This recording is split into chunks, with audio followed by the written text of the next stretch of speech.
gente! Tudo bom com vocês? Então está começando mais uma resenha esportiva aqui pela TV Santa Maria, pra gente resenhar muito, falar sobre futebol, falar sobre esporte, principalmente nosso esporte local aqui em Santa Maria.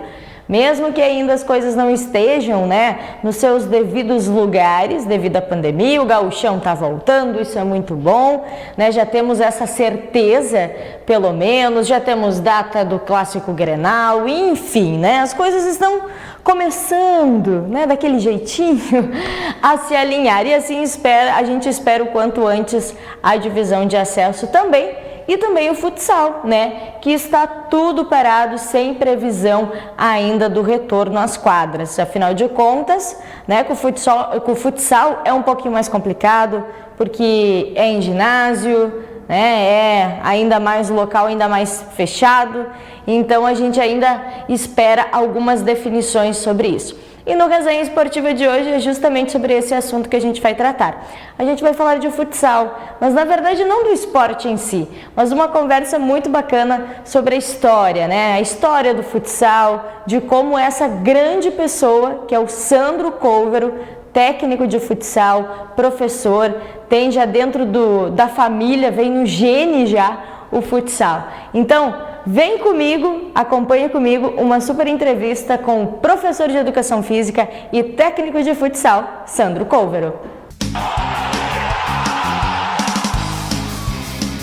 E agora no Resenha Esportiva a gente vai fazer um super bate-papo para a gente conversar de futsal. Na verdade, futsal a gente vai dizer só como uma pauta, mas na verdade a gente quer resenhar muito e contar muitas histórias, porque a gente sabe que quem vive muito do esporte tem muita coisa para contar. E é com muito prazer que a gente recebe aqui no Resenha Esportiva Sandro Couvero, ele que é técnico de futsal, professor de Educação Física e olha, tem muita história dentro desse futsal. Sandro, primeiramente, que coisa boa, que prazer. A gente acha que é a primeira vez que a gente se vê, pessoalmente, assim. Verdade. Um prazer imenso te receber aqui na TV Santa Maria, no nosso programa Resenha Esportiva, para a gente poder bater um papo aí, Sandro. Obrigada. Prazer todo meu. Participar desse programa que a gente acompanha desde do seu nascedor ali do início, e a Angélica vem conduzindo brilhantemente. É importantíssimo ter um canal de divulgação do esporte local e regional como é o Resenha Esportivo. Então, um prazer imenso estar participando, e vamos fazer uma resenha legal, falar um pouco sobre o esporte, sobre o futsal aí. Verdade, Sandro. E como é que tu tá vendo, Sandro, principalmente toda essa situação? Primeiramente, queria que tu se apresentasse até mesmo para os nossos telespectadores, contar um pouquinho dessa tua história, obviamente que resumidamente, Sandro? Senão a gente vai ficar com 4, 5, 6 horas falando da tua história. Mas para entender um pouquinho desde quando tu saiu aqui de Santa Maria, teu envolvimento com o futsal, que vem de família já, Sandro? E toda essa tua trajetória dentro desse esporte.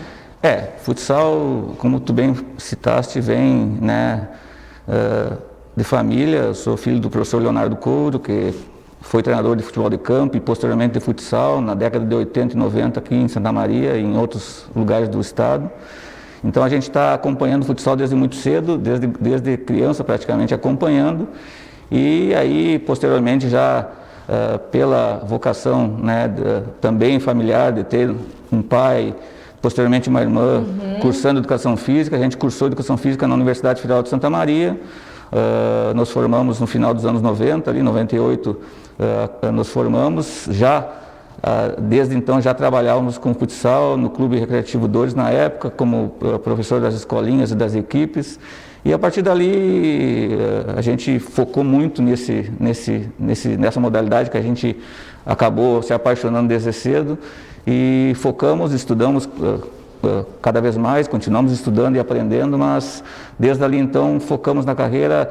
Eu tive um encerramento de carreira como atleta breve, porque tive uma lesão séria praticamente no início da carreira e acabei... Termina com atleta, Sandro? E acabei, já estava dentro do curso de Educação Física, acabei direcionando já para uma possível carreira na área técnica. E então, me formando em 98, continuei trabalhando no Clube Recreativo 2 até o ano de 2000. A partir dali, em 2001, Foi a minha primeira experiência como comissão técnica de equipe adulta, na equipe da FAMS, uma equipe que disputava a Série Prata aqui de Santa Maria, que representava Santa Maria na Série Prata, onde o professor Leonardo era o treinador, inclusive, eu fui auxiliar técnico e preparador físico. E a partir de 2002, minha primeira equipe fora de Santa Maria, como já treinador, foi a Associação Esportiva Uruguaianense. A partir dali, são 18 anos rodando nos estados do Sul aqui, por várias equipes, 12 equipes precisamente, dessas 12 equipes, algumas em mais de uma temporada, e a gente vai, como eu disse, continua aprendendo, querendo evoluir, porque a modalidade é uma modalidade que cresce e que é muito dinâmica nas suas mudanças, também, né, Sandro? E a gente vai se adaptando e tentando evoluir junto com ela, e torcendo, quem sabe, que um dia ela seja finalmente olímpica, como é o sonho de muitos. Verdade. E Sandro, tu falou que tu chegou a trabalhar com teu pai, né? Com o seu Leonardo. Como é que era isso? Muito difícil? Tinha mais cobrança por ser filho? Como é que era? Na verdade, eu tive duas oportunidades que a gente teve a oportunidade de trabalhar junto. Uma ainda como eu como atleta, ele como treinador, na equipe do Job, de Santa Maria. Cobrava quase. Do Job, né? Que tinha uma bela equipe na época. E a gente, como iniciante na carreira ainda de atleta, e tive aquela experiência daquele ano, e posteriormente já na equipe técnica, lá em 2001, na equipe da FAMES, como eu falei anteriormente, na Série Prata, eu como auxiliar técnico e preparador físico da equipe que disputava o certame da Série Prata no ano. Foram duas experiências interessantes, diferentes, interessantes. É claro que a gente não tem como separar a questão familiar, mas o professor e eu também sempre tentamos, num ambiente de trabalho, que a cobrança fosse igual ou, como tu disse, às vezes até maior, né? Porque é natural que o pai queira cobrar do filho e queira que ele, seja, quem sabe, melhor do que ele foi. Eu vejo isso hoje pelo meu filho. Eu tive a oportunidade de ter essa experiência em Santiago também, ser professor da escolinha onde meu filho era aluno. E aí eu tive essa experiência também, já mais ou menos sabia como funcionava. Já tinha, né, como é então que até eu no caso, procurava me dosar e cuidar bastante para que essa cobrança não fosse além do normal, além do exigido, para que aquilo não se torne uma obrigação, e sim um prazer, né? A criança tem que tem que ter prazer em brincar, em jogar futsal. Mas foram duas experiências marcantes, significativas e muito boas, porque a gente conseguiu fazer bons trabalhos, ele no caso como treinador, e eu ajudar tanto como atleta no final dos anos 90 e depois ajudando na comissão técnica já, e obviamente absorvendo todo o conhecimento e a experiência que ele já tem. E era como, Sandro? Era chamava ele de pai, de professor? Não, eu criei o hábito de chamar ele de professor. Eu criei o hábito, os atletas até brincavam muitas vezes, algumas pessoas próximas também não entendiam muito bem, mas eu criei o hábito e ele também criou aquele hábito de no ambiente de trabalho a gente saber separar bem as coisas, e a coisa andou muito bem. Pois é, até na questão do professor, obviamente quando eu convidei o Sandro para vir para a gente conversar, eu fui atrás de atletas, de pessoas que conviveram e tiveram muitas histórias com o Sandro. E um deles foi o Henrique Braibante, que a gente entrevistou na semana passada, que é preparador físico do Internacional, mas é um grande também treinador de futsal aí. E aí o Henrique diz, bom, para mim o Sandro vai ser o eterno professor, chamo ele de professor até hoje, assim, e até ele falou de várias histórias, de oportunidades, né, Sandro? Mas ele contou uma história fora das quadras, que ele disse assim, Angélica, eu quando estava recém começando, comprei um carrinho e a gente resolveu, eu e a minha família, a família do Sandro, a gente ir pra praia. E fomos num Cádiz, apertadinho, e nunca via ninguém. Verdade. E depois na volta ainda se perderam, foram parar em Caxias. Verdade. E a gente percebe, né, Sandro, que tipo, uma história que acontece, essa proximidade dentro do futsal nas quadras, acaba realmente se tornando uma grande amizade, né? Com certeza, o Henrique é hoje um profissional né, que vem numa evolução muito legal, e a gente teve a oportunidade de, quem sabe, abrir a porta inicial lá atrás, lá no ano de 2004 ainda, quando eu era treinador de Santiago. E o Henrique foi fazer um trabalho quase que voluntário naquela época, no que hoje chamam talvez de estatísticas, de analista de desempenho. Mas tu já trabalhava com isso, né? Na época sim, a gente nem sabia que era. A gente chamava só de scouts, né? Scouts. Exatamente. Mas era já um princípio daquilo que hoje, claro, que com muito mais recurso, muito mais tecnologia se usa como analista de desempenho. Mas o Henrique fez um trabalho interessantíssimo na época, lá na equipe de Santiago para nós, e posteriormente a isso eu já convidei ele para vir trabalhar comigo em Três Coroas no ano seguinte, e a partir dali o Henrique começou como preparador físico, um pouco de auxiliar técnico também, e nos últimos anos agora vem já, né, encarando essa função de treinador, uma função em glória, mas é que ele vem desempenhando bem, e vem com certeza e vai ainda galgar grandes passos aí na carreira. E Sandro, dentro do futsal, tu que tem toda essa experiência de clubes aqui do Rio Grande do Sul, Série Ouro de futsal, é muito difícil a modalidade em si, em questão de reconhecimento, em questão do que representa para o estado, enfim, é difícil buscar grandes coisas dentro do futsal? Angélica, podemos dizer assim? Angélica, eu diria assim que a modalidade de futsal hoje não é de hoje, né? Isso já desde que a gente conhece a modalidade, ela evoluiu sim, mas ela precisa evoluir muito mais ainda na questão gestão, né? A questão gestão é uma questão que ela não deixa o futsal deslanchar em função disso. Faltam bons gestores, faltam aquelas pessoas que realmente têm um planejamento a longo prazo para a modalidade, né? O futsal é feito, a gente sabe que por muitos abnegados, por pessoas que amam a modalidade, que correm atrás, né? Em muitos lugares, as prefeituras, né? Falando mais especificamente, por exemplo, do estado do Paraná e Santa Catarina, sim, as prefeituras ajudam muito os clubes. Aqui no Rio Grande do Sul já melhorou a questão disso, né? Mas a questão de gestão, né? De gestão e de planejamento, o futsal carece de grandes gestores ainda, né? E talvez seja isso um dos motivos que o futsal não tenha, quem sabe, tido a projeção que ele merece. Hoje, com certeza, sem dúvida nenhuma, é o esporte mais praticado no Brasil, né?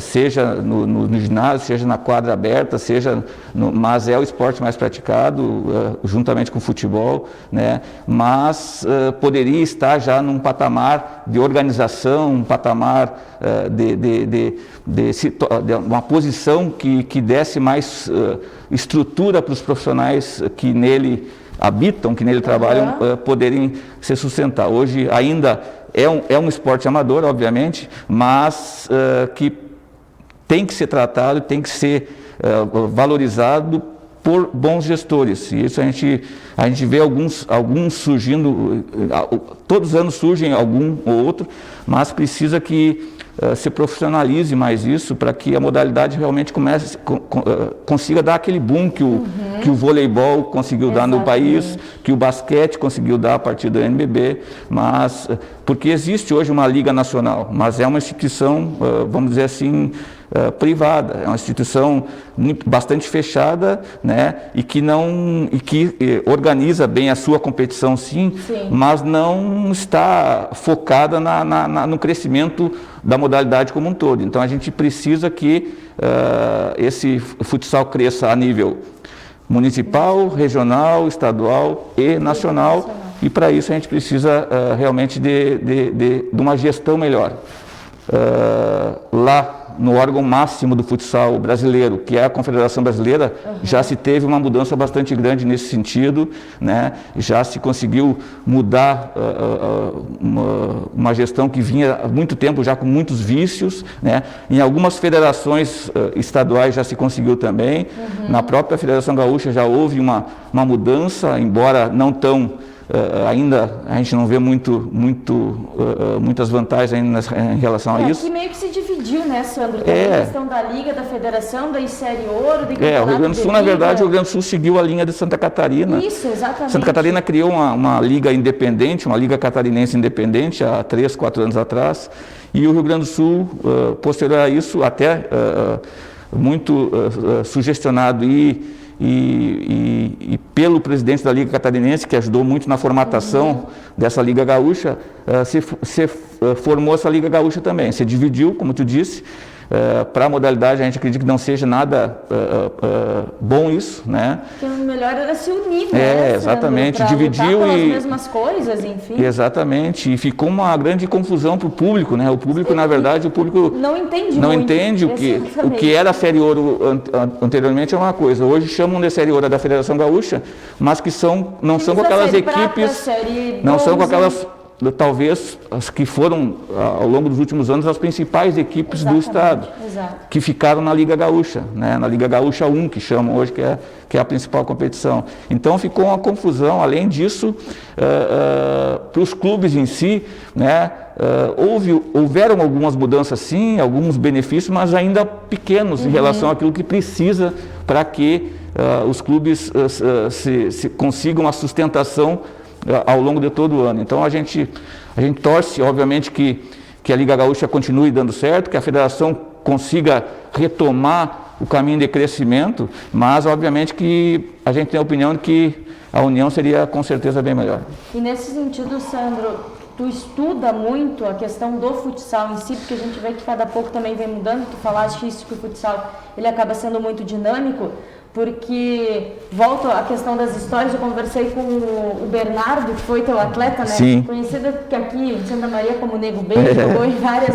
E ele pegou e me falou, Angélica, o professor Sandro, ele é extremamente estudioso, ele é o primeiro a entrar em quadra, o último a sair.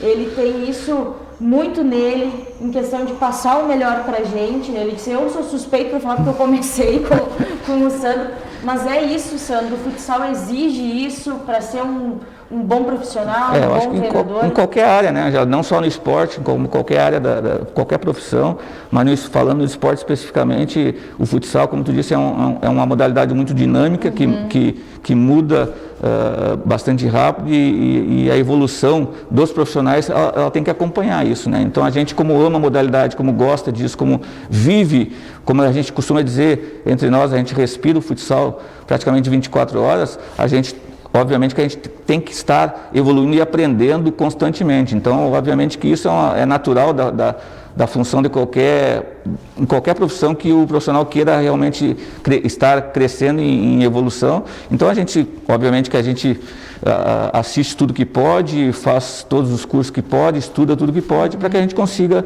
estar evoluindo e não se estagnar no tempo, porque isso de maneira nenhuma nos propiciaria continuar no mercado de trabalho. Então a gente tem que estar querendo evoluir, crescer, e para isso, né, diversas formas são buscadas para que a gente consiga acompanhar o crescimento, as mudanças da modalidade, não diria nem o crescimento, mas as mudanças da modalidade, porque a exigência, né, vamos dizer assim, nas equipes de cima são muito grande. Então, a gente tem que chegar o melhor preparado possível ali, porque senão o sucesso não chega. Pois é, e aí o Bernardo ainda me disse, já que pode pedir para ele, que o Sandro deve ter um armário cheio de camisas, de abrigos, de clubes que ele pode dizer, Sandro, então tu pode trazer o armário todo, mas traz algumas camisetas pra gente ver, e tu trouxe, né, Sandro? Mas tu disse que a tua coleção diminuiu um pouco. A gente, na verdade, há uns anos atrás a gente tinha bem mais, né? Com os anos, com os amigos pedindo, a gente dando, obviamente que geralmente a gente está em algum clube no ano, né? Então exato. A gente acaba não usando muito as camisas dos antigos, fica mais guardada do que em uso, e a gente acabou dando a grande parte para os amigos, familiares e doando, né? Para que elas sejam usadas e não fiquem guardadas apenas no armário. Algumas a gente trouxe, que foram dos últimos clubes, dos últimos anos, dos últimos clubes que a gente esteve, né? Começando talvez em 2014 pela ZIF, né?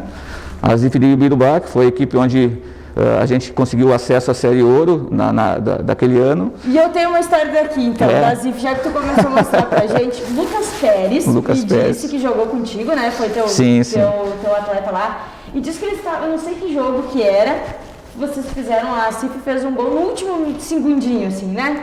E aí disse que todo mundo comemorando, e cadê o professor Sandro? Cadê? Disse que o Lucas entrou, tu estava lá sentado no vestiário, e tu disse que falou pra ele, Lucas, me baixa a pressão. Foi isso, Sandro? É verdade, esse jogo foi um jogo histórico para a ZIF de Imbituba em 2014, foi na cidade da Lagoa Vermelha, era a quartas de final. E o jogo nós tínhamos vencido em casa e o jogo da volta aí na Lagoa, e o empate obviamente bastava para nós classificar a semifinal. E faltava 1 segundo para terminar e estava 2-1 para a equipe do Lagoa Vermelha. E nós fazendo um bom jogo, sim, foi um grande jogo, as duas equipes fizeram um grande jogo naquela ocasião, e nós até poderíamos já ter empatado o jogo antes, tivemos várias chances antes, mas quis Deus que faltando 1 segundo na lateral ofensiva nossa, nós conseguíssemos o gol num lance fortuito, um lance de pura perspicácia dos atletas, né? Merecido aquele empate, mas foi com um gostinho de vitória porque nos classificou a semifinal da competição e 1 segundo atrás nós estaríamos fora, né? 1 segundo após nós estávamos classificados à semifinal e realmente no futsal é incrível. O futsal é uma modalidade que apaixona em função disso, né? Muda muito rápido uma situação para outra. E foi um jogo marcante para todos daquele ano que estiveram. O Lucas Pérez obviamente estava nessa conquista aí, né? O ginásio cantava já, o ginásio comemorava a classificação da equipe local e ficou num silêncio absoluto, né? Ficou num silêncio, um silêncio até marcante na época, absoluto, e só a nossa equipe comemorando e realmente naquela euforia, eu acho que acabou dando uma quedinha de pressão ali e a gente teve que botar um solzinho na língua posterior. É isso aí. Faz parte. É isso aí. Quais os outros aí que tu trouxe pra gente? Vamos ver. Posterior à ZIF, em 2014, a gente acabou se transferindo para a Mafra, em Santa Catarina, ficamos 3 anos por lá. Conquistamos o acesso também à Série Ouro, o campeonato, fomos campeão da Copa Santa Catarina. Antes de nós nos transferimos em 2018 para a Uruguaianense, que voltamos para o estado, né, na volta da Associação Uruguaianense, havia conquistado o seu lugar na série Ouro, e nós voltamos e ficamos nos últimos 2 anos lá, né, até o ano passado, até 2019, na Associação Uruguaianense. Então foram 3 clubes, os 3 últimos clubes assim que nós tivemos a oportunidade de passar, 3 grandes equipes, grandes trabalhos e grandes amigos e grandes pessoas que conhecemos nesses 3 trabalhos, assim como nos outros também. Verdade. Sandro, eu quero te agradecer, eu disse que ia passar muito rápido, eu tinha muito mais histórias, porque quando eu fui perguntar, gente, eu vou entrevistar o Sandro, eu gostaria que vocês... O que choveu de história, porque afinal de contas, Sandro, o que a gente percebeu é... Não só o profissional que tu é dentro de quadra, mas o carinho que todos que conviveram contigo, que jogaram, sejam como teus atletas, sejam como companheiros, enfim, tem um carinho muito grande por ti, uma admiração muito grande. E isso é justamente pelo trabalho que tu realiza e pela pessoa que tu é, Sandro. Então, obrigada por ter vindo aqui, por a gente ter resenhado um pouquinho, né, o pessoal te conhecer também um pouquinho mais, e espero que tenha muita vida longa aí no futsal pela frente. Agradeço Sandro. as palavras, Angélica, agradeço o convite, a oportunidade de estar aqui. Na verdade, no esporte, mesmo que a gente seja profissional dele e dependa disso, mas o legado que fica são realmente essas grandes amizades, as grandes histórias, as grandes amizades que a gente constrói dentro do esporte, no caso do futsal, e a gente tem orgulho disso, de construir grandes amizades, grandes amigos, né? Além dos títulos, além das conquistas, o que fica realmente de prazeroso e de importante são as amizades construídas e o legado da vida das pessoas que a gente convive e trabalha e consegue agregar alguma coisa a elas. Então, obrigado pela oportunidade, foi um prazer, e que o Resenha Esportiva tenha vida longa e que a gente possa nos encontrar outras vezes. Amém, obrigada, Sandro. Gente, o programa Resenha Esportiva agora faz um intervalo. Vocês fiquem comigo porque daqui a pouquinho a gente vai falar de divisão de acesso, também a gente vai falar com um atleta que passou aqui pelo Internacional de Santa Maria, teve um período lá na Itália e ele conta como é que foi também todo esse processo durante a pandemia. Então, fiquem comigo, tomem uma água, dá tempo, vão no banheiro e daqui a pouquinho a gente volta com mais resenha esportiva.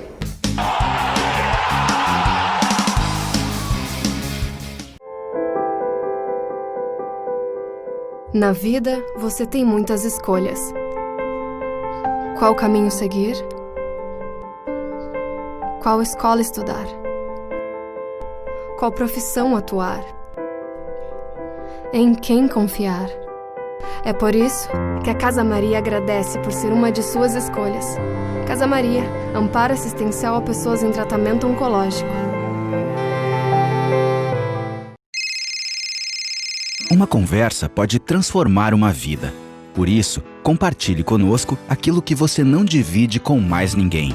O CVV está com um número novo. Ligue 188. A ligação é gratuita de qualquer localidade do estado. Atendimento 24 horas. Disque 188 e converse com um de nossos voluntários. CVV, Centro de Valorização da Vida. A linha que faz você seguir em frente.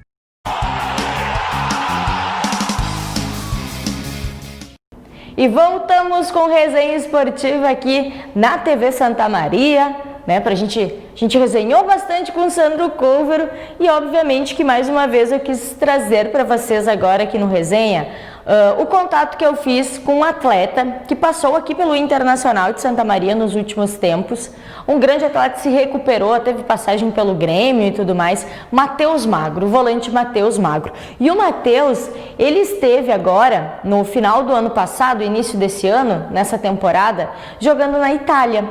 E a gente ainda continua falando sobre a questão da pandemia, da Covid-19 e de como cada país vivenciou isso dentro do futebol. E o Matheus foi um desses atletas, o Matheus Magro, que estava na Itália justamente quando começou, né, a pandemia, e ele passou todo esse processo de Covid-19 lá no país europeu. Agora o Matheus Cunha já está aqui no Brasil, o Matheus Magro já está aqui no Brasil, né, já voltou, já retornou, e o objetivo dele é voltar para a Itália quando as situações se acalmarem. E a gente conversou com ele, na verdade, fizemos algumas perguntas para ele, e o Matheus, então, aqui no Resenha, conversou com a gente, falando um pouquinho, né, como é que foi esse período lá na Itália, né, o time que ele estava jogando e como é que foi essa história dele lá nesse país europeu.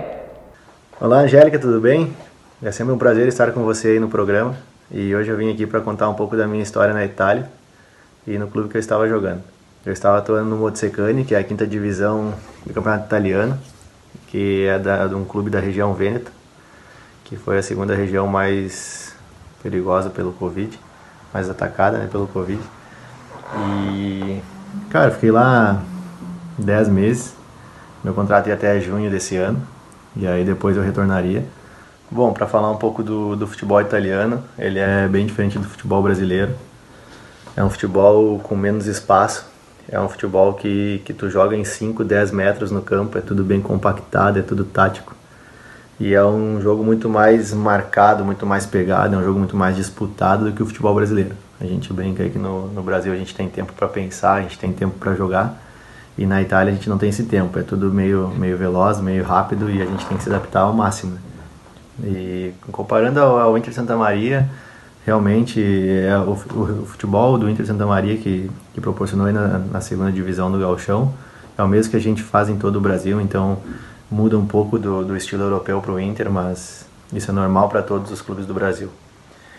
E as minhas ideias são retornar para a Itália.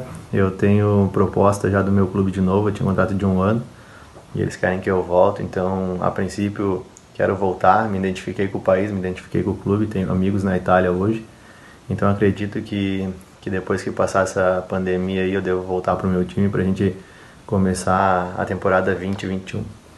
E o Matheus também contou pra gente como é que foi viver esse período lá na Itália, nesse período de pandemia, né? Como é que foi a reação deles como time, como equipe? Como é que foi vivenciado todo esse período lá? A gente ficou muito abalado no começo, a gente ficou sabendo em fevereiro de tudo que estava acontecendo, e o lockdown lá foi logo imediato. E policiais na rua e exército na rua, então era realmente bem complicado. A gente não tinha experiência nenhuma disso, né? A gente não sabia o que pensar, o que fazer. Então foi bem difícil no começo, mas a gente acabou conseguindo tirar de letra e hoje ficou tudo certo. A gente entende o porquê disso e com certeza foi melhor para todos o lockdown. E claro que o Matheus também deu o seu recado pra gente, né? Ele, como eu disse, teve uma passagem aqui pelo Internacional, se recuperou de uma lesão jogando aqui. Muitos torcedores gostam muito do Matheus Magro pelo que ele representou, né, no período, principalmente no ano passado, no Internacional, deu uma tropeçada lá na divisão de acesso. O Matheus ficou até o final, lutou pelo time, enfim. E ele também deixa o seu recado aí pra gente aqui do Resenha Esportiva e pro pessoal de Santa Maria. Bom, Angélica, sempre é um prazer falar contigo. Sempre boas entrevistas e boas conversas quando eu estava no Inter de Santa Maria. Me deixa à disposição, tudo que precisar aí pode contar comigo. Sempre que precisar de alguma conversa, de algum experimento novo, pode me ligar que estarei à disposição para falar sempre sobre minha carreira. Tá ok? Muito obrigado, até mais. Tá aí então o Matheus Magro, que topou, né, trazer um pouquinho dessa sua experiência aí no futebol italiano e também a vivência dele na Itália nesse período de pandemia. E como eu disse, obrigado, Matheus, que vai estar acompanhando com certeza o nosso programa Resenha. O Matheus é uma pessoa muito gente boa, muito solícita também, foi muito bacana ter esse contato com ele de novo para ele contar um pouquinho dessas histórias. E assim como o Matheus fica nessa expectativa de voltar para a Itália, né, que é o desejo dele, a gente também fica na expectativa aqui em Santa Maria e principalmente aqui no interior, na volta da divisão de acesso.